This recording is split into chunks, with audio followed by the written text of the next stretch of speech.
Hello everyone, this is Thomas Cheng from FunTech Innovation. We are back at another tutorial session.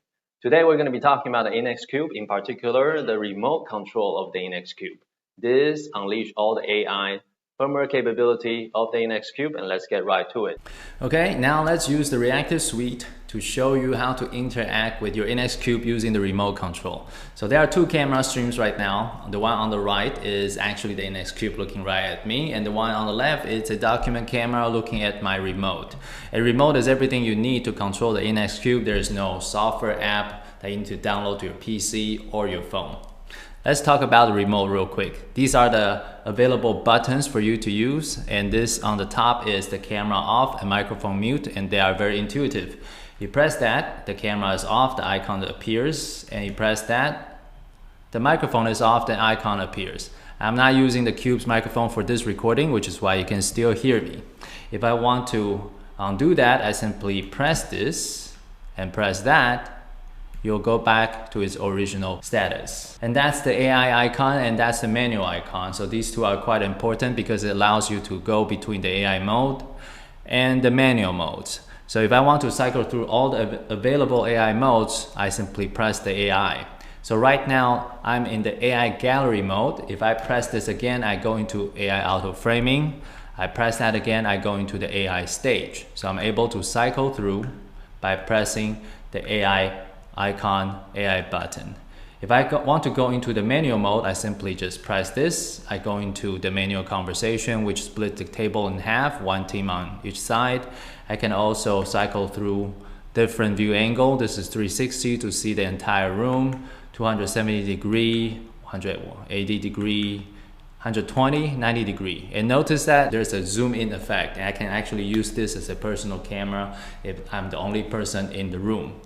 And when you are in the manual mode, you can actually use the arrow keys to change the viewing position. So I can pan, this is panning. I can also tilt. So you can customize the view angle, the viewing positions while you're in the manual mode. And notice that if I'm in the AI, which I'm now in the AI gallery, I just press that, the arrow key doesn't work anymore because in the AI mode, the AI actually dictate the result instead of you using the arrow key. And this is the setting icon, so let's go into the setting here. So while you're in the setting icon, I want to talk about this middle button real quickly. A lot of times video conferences automatically mirror your camera image, and when that happens, you actually see the wording in reverse, so it's impossible to read. So this icon is actually mirroring the text. If you see that the wording looks funky, then all you need to do is mirror the text, okay? So that's the mirror button. It only mirrors the text, not the actual video image.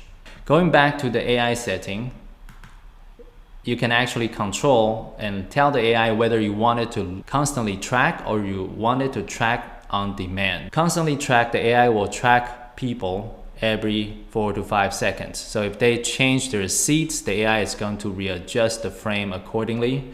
But sometimes if people are actually moving around too much or people are walking in and out of the meeting room, then you may want to select track on demand. Once you select track on demand, you'll notice that an icon will appear on the top right there. This allows you to know the status that you're in. And while you're on track on demand, you can always press the OK button to manually trigger and tell the AI to retrack, reposition per the current positioning of the people. Next, the ignore zone setting. Press the ignore zone setting, you can tell the AI to ignore certain area of the room. So let's say this is a big glass window, people are walking or standing outside the window and the AI is getting interference. What I could do is tell the AI to ignore that part of the room simply by selecting and block that area. And when that happens, you'll notice again, there is an icon that appears on the top right, which tells you the status. And the AI will actually ignore anyone who shows up in that ignore zone. Once we get out of here, notice that when we're in the AI mode, the icons are shown here. So this tells you the status of the AI.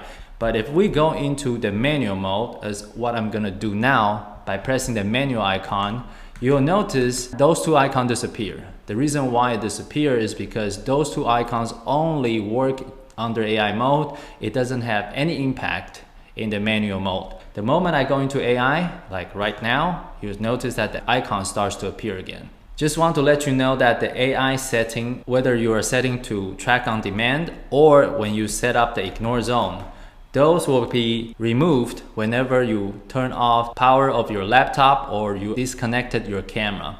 So once the power is off, those two settings will be restored to its default setting, which is going to be no ignore zone and always on tracking.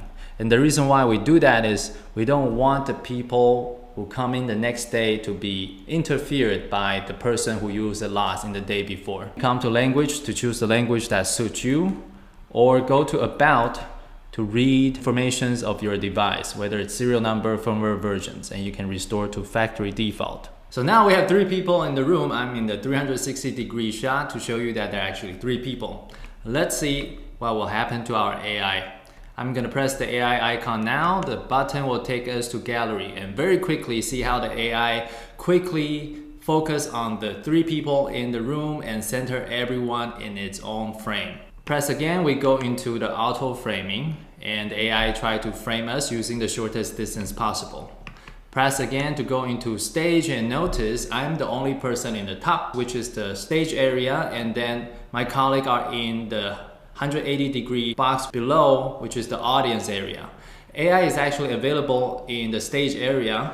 Notice that if I'm moving around here in the top bar, AI doesn't do anything until I actually get outside of the frame. Then the AI will frame me when it sees me disappear from the shot, like so. The reason why AI only frames me when I get out the frame is because it wants to reduce small movement if I'm moving left or right to the whiteboard or the flip chart. Okay, let's try some other AI setting.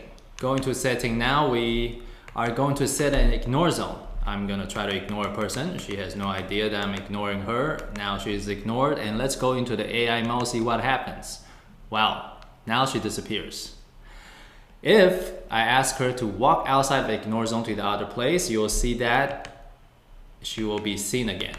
So Yoling, you are the person that I ignored. Can you stand up and move next to Cecilia?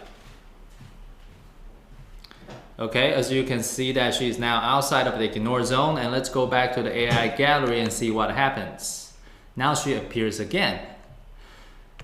Let's delete the ignore zone setting. So I have deleted it. And let's try another setting in AI, which is track on demand. So I'm going to turn on the track on demand, which means I now need to use the OK button to trigger AI to track. Again, you'll see that the icon appears on the top right to show you the status that you're in. And let's go back to the AI gallery. Yoling, can you stand up and go back to your original seat?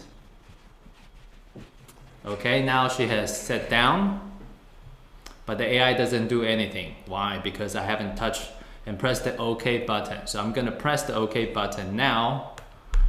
AI rescan, now she appears. And that's how the track on demand work.